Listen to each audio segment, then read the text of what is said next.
Everyone. इस video में हम बात करेंगे अपना फर्स्ट चैप्टर एनसीईआरटी का क्लास 10th का फर्स्ट फ्लाइट जो है उस बुक को हम करेंगे। उसका जो हमारी पहली पोएम है वो है डस्ट ऑफ स्नो, जिसे लिखा है रॉबर्ट फ्रॉस्ट ने। तो इस पोएम को हम कवर करेंगे अपनी इस वीडियो में। तो सबसे पहले जान लेते हैं जो इसके पोएट हैं रॉबर्ट फ्रॉस्ट हैं उनके बारे में। रॉबर्ट फ्रॉस्ट का जो पूरा नाम है वो रॉबर्ट ली फ्रॉस्ट है और उन्होंने इस पोएम को जो लिखा है, एक वो पूरी तरह से जो है नेचर से पूरी तरह से कनेक्टेड है। नेचर जो है उनके लिए बहुत ज़्यादा इम्पोर्टेंट है, तो जो कुछ भी अगर वो लिखते हैं नेचर से रिलेटेड ही लिखते हैं। तो और इनको 4 बार जो है पुलित्ज़र प्राइज़ मिला हुआ है और अपनी जितनी भी पोएम्स देते हैं उसमें इनकी जो फीलिंग्स होती हैं इमेजिनेटिव होती हैं और एक डीप हिडन मीनिंग देती हैं। तो रॉबर्ट फ्रॉस्ट जो है वो बहुत ज़्यादा फेमस अमेरिकन पोएट हैं और इन्हें हम पोएट ऑफ नेचर भी कहते हैं। पोएट ऑफ नेचर इसलिए कहते हैं क्योंकि ये नेचर से काफ़ी ज़्यादा कनेक्टेड रहते हैं। His writing style is simple and natural. उनकी जो राइटिंग स्टाइल होती है बिल्कुल सिंपल होती है और नेचुरल होती है, यानी कि ईजी टू अंडरस्टैंड होती है, कोई भी उसको बहुत आसानी से समझ सकता है। He won Pulitzer prize 4 times. उनको जो पुलित्ज़र प्राइज है वो 4 बार मिल चुका है। ये प्राइज ऐसे ही नहीं दिया जाता, काफ़ी बड़ा प्राइज होता है पुलित्ज़र प्राइज, और इनको ये 4 बार अपने पोएम्स के लिए लिखने के लिए मिला है। तो अब बात कर लेते हैं इनकी जो पोएम है जो कि क्लास 10th में है। हमारी ये फर्स्ट पोएम है डस्ट ऑफ स्नो, जिसे लिखा है रॉबर्ट ली फ्रॉस्ट ने। तो क्या है स्टेंजा 1 में, the way a crow shook down on me the dust of snow from a hemlock tree। सबसे पहले जो इसमें एक क्रो की बात हो रही है और दूसरा एक हेमलॉक ट्री है। ये दो चीज़ें जो हैं इन्होंने इस पोएम में मेन बताई है। जो क्रो है वो आपको पता ही है, उसको हम नेगेटिविटी से सिंबलाइज करते हैं। और वहीं जो हेमलॉक ट्री है, हेमलॉक ट्री एक पॉइजनस ट्री होता है, जहरीला पेड़ होता है, उसको भी हम नेगेटिविटी से ही इंडिकेट करके देखते हैं। तो दोनों ही चीज़ें उन्होंने ऐसी बताई है जो कि बहुत ज़्यादा ही नेगेटिविटी से कनेक्टेड है। तो इन दो चीज़ों के बारे में है तो वो नेचुरली ना नेचर से रिलेटेड ही चीज़, तो उनके बारे में वो क्या कहते हैं कि जो the way of crow Shuk down on me the dust of snow from a hemlock tree, यानी कि जब वो एक पेड़ के ऊपर बैठे हुए थे तो वो अपने जो क्रो है, क्रो क्या है, अब पेड़ के ऊपर बैठी हुई थी, हेमलॉक ट्री पर बैठी हुई थी, जो विशाला पेड़ है उस पर बैठी हुई थी और अपने जो पंख है उनको फड़फड़ा रही थी।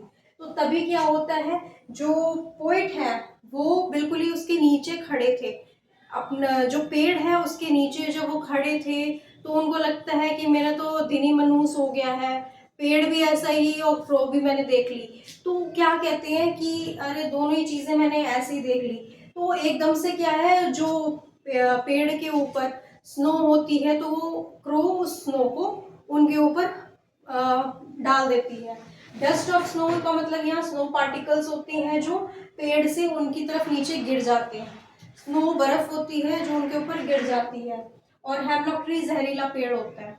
तो इस तरह से जो क्रो है पेड़ के ऊपर बैठी थी हेमलॉक ट्री पर और वो फड़फड़ाते हुए जो फॉल्स है, स्नो है, वो उनके ऊपर डाल देती है। अब सेकंड स्टेंजा क्या कहता है, has given my heart a change of mood and saved some part of a day I had dreamed. अब यहाँ पर वो कहते हैं कि एकदम से क्या है, उनका जो मन होगा, मन की जो स्थिति थी वो चेंज हो जाती है। उनका मूड जो होता है, चेंज ऑफ मूड का मतलब सैड से, अगर वो दुखी थे तो एकदम से वो खुश हो जाते हैं। कैसे, उनका जो है एकदम से जब स्नो उनके ऊपर गिरी है, दोनों ही चीज़ें मनहूस देखी, लेकिन एकदम से वो स्नो पार्टिकल्स उन्होंने उनके ऊपर डाल दिया, तो एकदम से नेचर की ऐसी चीज़ें देख के जो है, जो प्रकृति से जुड़ी कोई भी ऐसी चीज़ हो तो उनका मन जो है वो मोह लेती है। तो इसी तरह से पोएट का भी जो मन है इन चीज़ों की तरफ मोह लिया गया और एकदम से उनका जो मन है वो चेंज हो गया और वो सैड से हैप्पी हो गए थे। और इस तरह से उनका जो आगे का जो पूरा दिन था वो बुरा होने से बच गया और उनको इस चीज़ का कोई भी क्या है, उनका जो यहाँ र्यूड का मतलब रिग्रेट होता है कि उनका पूरा दिन जो है वो बुरा होने से बच गया है। तो इस तरह से वो इसमें स्टेंजा में अपना क्या बताते हैं, दो चीज़ों के बारे में बताया उन्होंने, क्रो के बारे में और हेमलॉक ट्री के बारे में, कि ये दो चीज़ें जो है सिंबलाइज करती है बैड थिंग्स को, लेकिन एकदम से जो स्नो पार्टिकल्स क्रो उनके ऊपर डालती है पोएट के ऊपर, तो इस तरह से क्या है वो उनका मूड भी चेंज हो जाता है और कुछ भी आगे आने वाला जो टाइम होता है और जो बाकी का बचा कुचा दिन था वो बुरा होने से बच जाता है और अच्छा हो जाता है। तो अब इसमें अगर राइमिंग स्कीम की बात की जाए तो क्या बनेगी, ए बी ए बी, तो यहाँ जो बनेगी वो बनेगी ए बी और इधर C D C D C D C D, ये इसकी जो राइमिंग स्कीम है वो बनेगी इस पोएम की। अब इसमें जो है फर्स्ट फ्लाइट का ये जो चैप्टर है, इस चैप्टर में हमने इसके वर्ड मीनिंग समझ लिए हैं कि जो डस्ट ऑफ स्नो होते हैं, स्नो पार्टिकल्स होती हैं जो पेड़ों से गिरती है। हेमलॉक ट्री पॉइजनस ट्री है जो कि सैडनेस को, दुखी को और नेगेटिविटी को दर्शाता है, और मूड जो है चेंज होना, वो सैड से हैप्पी किस तरह से रहा जा उसके बारे में बताता है। और र्यूड का मतलब किसी चीज़ का रिग्रेट होना, दुख होना, उस चीज़ से बच जाना, उसके बारे में भी यहाँ इन्होंने बताया। तो है ये काफ़ी शॉर्ट पोएम और काफ़ी ज़्यादा इजी है जो कि रॉबर्ट फ्रॉस्ट ने अपनी दी है। ये अमेरिकन पोइट है, इनको पोइट ऑफ नेचर भी कहा जाता है और 4 टाइम्स इनको पुलित्जर प्राइज मिल चुका है। इनकी राइटिंग स्टाइल जो होगी काफ़ी ज़्यादा सिंपल होती है और इजी टू अंडरस्टैंड होती है और हमेशा ही नेचर से रिलेटेड होती है।